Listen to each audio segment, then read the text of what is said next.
Welcome back to Countdown. Time in London, 6:31. I'm Mark Barton. And I'm Anna Edwards. Mark Carney is preparing to deliver his first public speech as Governor of the Bank of England. Our next guest will give us a little bit of insight into what the business community would like to hear from him.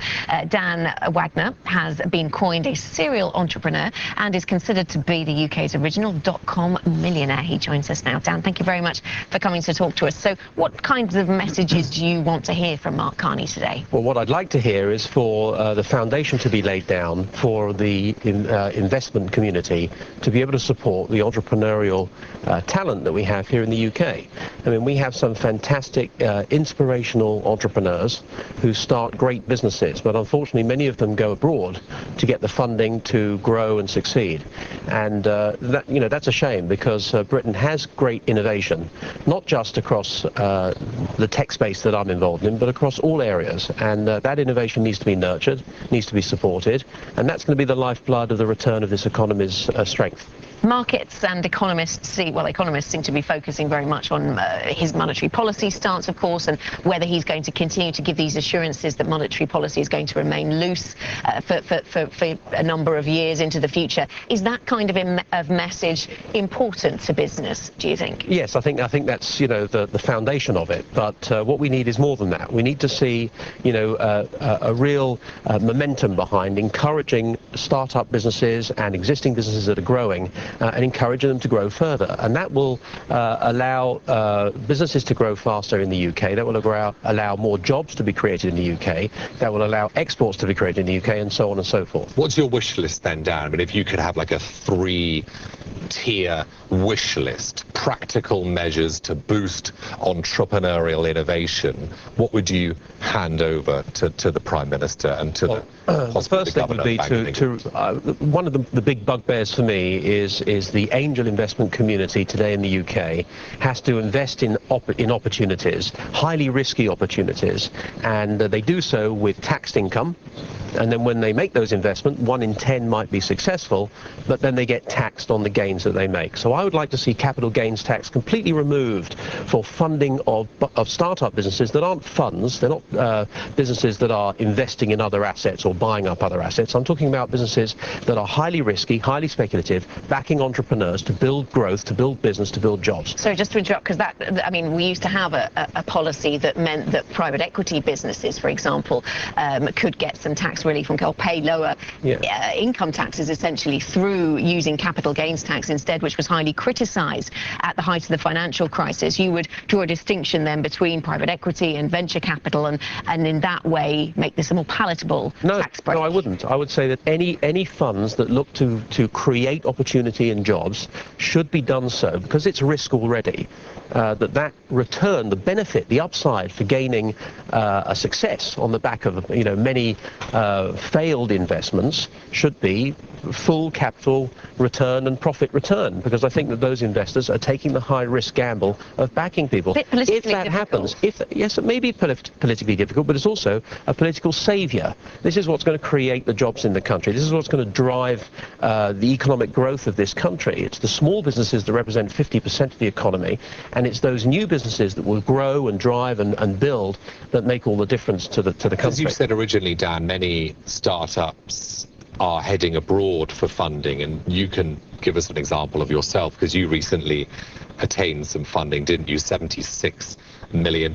Yes. Can you give us an idea of your experiences in trying to get that funding, the experiences between dealing with potential UK investors and overseas investors, maybe US investors? Well, I think our situation is somewhat unique in that we are a tech company in a vertical space, mobile payments and e-commerce, which is very well understood in the United States. There's a broad amount of knowledge amongst the investment community.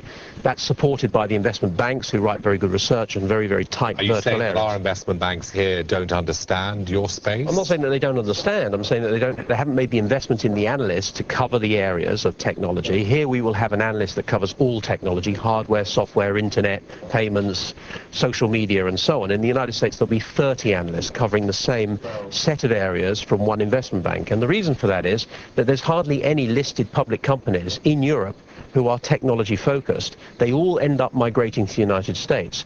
We have a world leader in the making with my business, Powa Technologies, and that's a business that I want to use as a catalyst for change here in the UK. If possible, I'd like to see Powa float in the UK in 18 months rather than the United States. But in order to do that, I need to bang the drum and get momentum behind better dissemination of knowledge around the tech sector. We have fantastic innovation here. Remember, we invented the World Wide Web.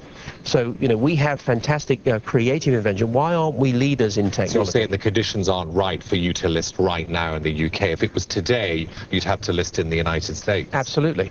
Absolutely. No question about it. And that's why nobody is listing here in the UK that are the world-leading technology companies. They're all moving to the United States to do so, because that's where the investment community is well-honed, well understood in terms of technology. But that's the stage two. Stage one is to fund the startups here, is to provide the right environment that angel investors who have earned their money, paid their tax, have the incentive to risk £100,000 in a very speculative startup behind an entrepreneur that they think might go and make it. They don't want to then see 1 out of 10 investments make it and then get taxed at the rate of 30%. Doesn't seem right. Dan, stay there. Dan Wagner there from Powa Technologies. He said that they were to they'd list in the US rather than the UK. That's today, but who knows what will happen in 18 months. What's the future of retail? Let's ask Dan next.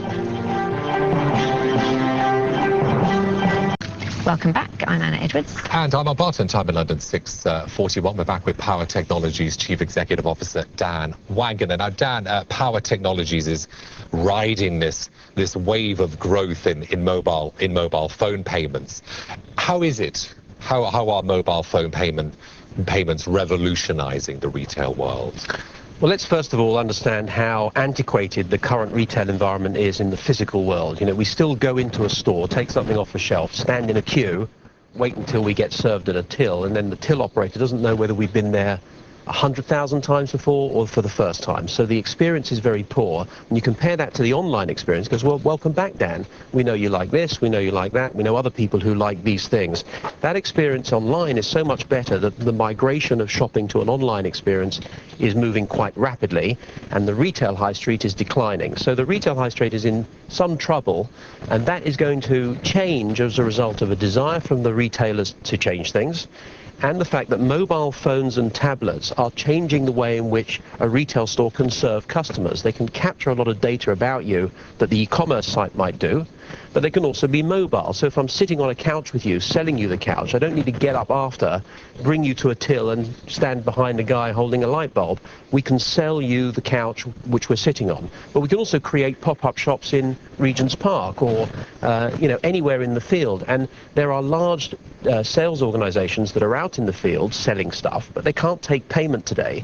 So mobility provides the ability for merchants and retailers to take payment wherever they are. And that's a huge dynamic change in And you don't retail. stop there, because you're moving beyond mobile payments. You've got this new Powa Tag product. Yes. Tell us about this, and while we fiddle with your microphone, Sure. Tell us about this, and it sounds like quite an exciting innovation. So we haven't actually launched Powa Tag yet, but it is one of the big drivers behind the recent investment we gained from the US investor. And the reason is that it's what they believe to be a sort of killer app. And what it does is it allows me to lift up my phone, and wherever I am looking or whatever I am seeing, I can buy. So if I like the look of your computer, I can hold up my phone and buy that item. Subject to the owner's approval, of course. No, it's the manufacturer actually that allows me to do it. Okay. Stock available. You can't have it. You can't have our tape. Okay, not your I'm telling specific you one. now. Yeah. But the idea that you can do that with physical product, and you can do it with advertising, hold up your phone when you're watching a broadcast and be able to buy what's on there, or be in a fashion show and see things paraded in front of you and hold your phone up and buy the dress that's being paraded, and so on and so forth, is quite a dynamic or exciting shift in payments and mobility and commerce. And it brings together both e-commerce and physical world trading. So we're obviously very excited about it. It's not been launched yet, but when's it going to be launched? Probably in October, so September, October, so very soon. But the point is that it may well change all of consumer behaviour in the real world. You are actually quite a big fan of bricks and mortar retail, aren't you, Dan? And the high street and the importance of the high street. So how does the high street survive in this environment that you're describing, where you can pay for anything on the doorstep as it's being sold to you? Well, I think that the high street needs to evolve. I mean, you can't keep the high street as it has been for 200 years and expect it to survive for another 100 years, particularly now that there are alternative ways to shop that are more engaging. So what needs to happen in the physical retail environment is that it needs to change. And you see that with certain retailers like Hollister, who create which is a fashion brand targeting young adults. You said that as if we didn't know what no, it was. but I'm not sure where he pointed yeah, at. I know, I did. I've seen the shop. I've been in so it's a very different environment. It's like theatre, and it drives consumers into the store. But if you go into other stores which have a very traditional environment and traditional layout, the better experience is to go online. And it's those retailers that need to change the dynamic in store. I think that the dynamic in store can change dramatically.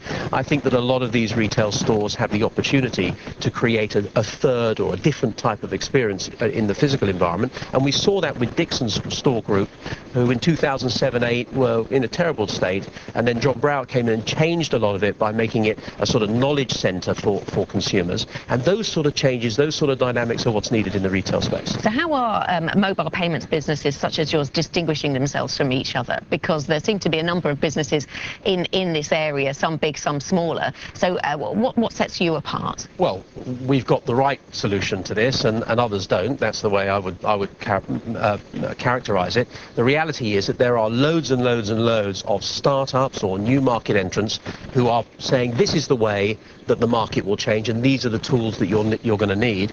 We're saying that our tools are what's required, and it's just a matter of how the market. How do you ensure user adoption, Dan? Well, you how have do you to have get the users using it. You have to have the best products in the market, and you have the right compelling reasons to get the merchants and the retailers to promote it to their customers. And that's what we're doing, I believe, with PowerTag and Empower. Be interesting to see what Twitter decides to do. They've just hired an e-commerce manager. They're not going into payments, according to our reporters over at Bloomberg West, but they are going to try and enable shopping via Twitter postings. We'll see how that one develops. Dan, thank you very much for joining us. Dan's going to be with us a little longer. Power Technologies CEO Dan Wagner. Welcome back. I'm Anna Ed. And I'm Mark Barton. Time in London, 6:51, just over 1 hour from the start of today's European session. Time for a look at our top picks from today's newspapers. Our European business correspondent Caroline Hyde's here, along with Dan Wagner of Power Technologies. Now, just after 4 o'clock today, I turned around to Caroline, and her response shocked me, because when I look at Caroline, I mean, she's the woman in the know. She's hip, she's trendy. When it comes to cultural relevance, Caroline is the person. And I said to Caroline, what's twerking? She didn't know. She didn't know what twerking was. She didn't know. I feel I've let down, my generation. You know what myself. I wouldn't worry too much about it, Caroline. Do you know what a honestly. selfie is? I know what a selfie is. Tell us what a selfie is. A selfie is a photo that you've taken of yourself and then post on Twitter or on Facebook. Do you know what digital detox is? Ooh, what? Stopping tweeting? Yes, it is. Stopping using electronic devices. Exactly. Twerking, I'm not going to pretend to even know what it is, but according to the Oxford Dictionaries Online, these words are becoming more used. They've been added to Oxford Dictionaries Online. Twerking is this. It's defined as to dance to popular music in a sexually provocative manner involving thrusting hip movements and a low squatting stance. The reason why it's relevant, Dan, is you might have seen Miley Cyrus demonstrating such twerk with this singer at the MTV Music Awards, and she's caused shock in America. But Caroline, who's on the pulse, did not know what twerking was. Well, apparently this word has been around for 20 years, according to the editors at the Oxford Online English Dictionary. But no, I wasn't. I'm amazed that it's actually that used, that it comes to the dictionary. Anyway, let's move on. Caroline, what have you got? This is about a Glaswegian, so a man from Glasgow, claiming of racial discrimination over ketchup versus brown sauce. This is apparently in Edinburgh. There's a long-standing love affair with salt and sauce, which apparently is sort of brown sauce mixed with vinegar on your fish and chips. Now, this Glaswegian loves ketchup. It's known if you're in Glasgow, you tend to love ketchup. he went to a fish and chip shop and they tried to charge him 25p for the use of tomato ketchup. And he's now complaining to trading standards officers about the incident, saying, and it's now being debated by local lawyers, known as Saucegate. So who knew there was such discrimination? But clearly this man is very because I gather that you're either a ketchup or a brown sauce man. I mean, it depends what which one are you? Surely. I'm a sauce guy. Are you? All the way. Yeah. Ketchup, brown sauce and mayonnaise. I'll have like any condiment. I mean, the quotes are hilarious. And he's saying, I'm feeling racially persecuted because of a condiment, said Mr. Wintons. I'm just like, wow. Right. Porter's, yes. What's she up to? Yes, so Mary Porter's the self-styled queen of shops in the UK. I like the headline here, come on darling. Surely this should have more A's in this, darling. But can ab-fab Harvey Nicks, in reference to the Harvey Nichols store that had a sort of team-up with Absolutely Fabulous, that hit UK show from some years ago. Can it really be losing its edge? The luxury store is being trumped by Selfridges, says former director Mary Porter's. So Mary Porter's has said that she thinks that Selfridges is now the place that she would go if she was looking to find out who the hip new designers are. She wouldn't go to Harvey Nichols. But it just made me cast my mind back to the early 90s and to that time when Joanna Lumley as Patsy and Jennifer Saunders as Edina were on our screens. As a man who's got his finger on the high street pulse, Dan, will you be brave enough to say if Harvey Nichols is passé and Selfridges not at all. is more? Not at all. Harvey Nichols is one of the major department stores in the UK. Very excellent environment in there. As is Selfridges. I think it might be a very personal thing. We know that you can buy spreadable beer in Selfridges. Exactly. We don't know if you can buy it in Harvey Nichols. We'll try and find out. Perhaps not. Dan, you're an Arsenal fan, so I suppose it's apt that absolutely you talk about last night's victory. Yeah, I mean, thank goodness Arsenal back in the Champions League as a result of yesterday's win. Something that's very close to my heart outside of the business activities that I'm involved in. Hopefully that will give us an opportunity to attract some of the best players in Europe and move on. Who would you like if you could have one player, Dan, that seems to be potentially sold? Who would you like? I think Luis Suarez. Yeah, I think Luis Suarez would. I'd like to see him, but I see that not really happening now. That saga seems to have dried up, you know, and finished. But there are plenty of other great players out there. I'd just like to see some fresh blood come in. Yeah, 16th season, I think, of Arsene Wenger getting into the Champions League. So it's quite an achievement. Very happy about that. Thanks, Dan. Dan, thank you very much for joining us this morning. We'll take a break. Coming up on the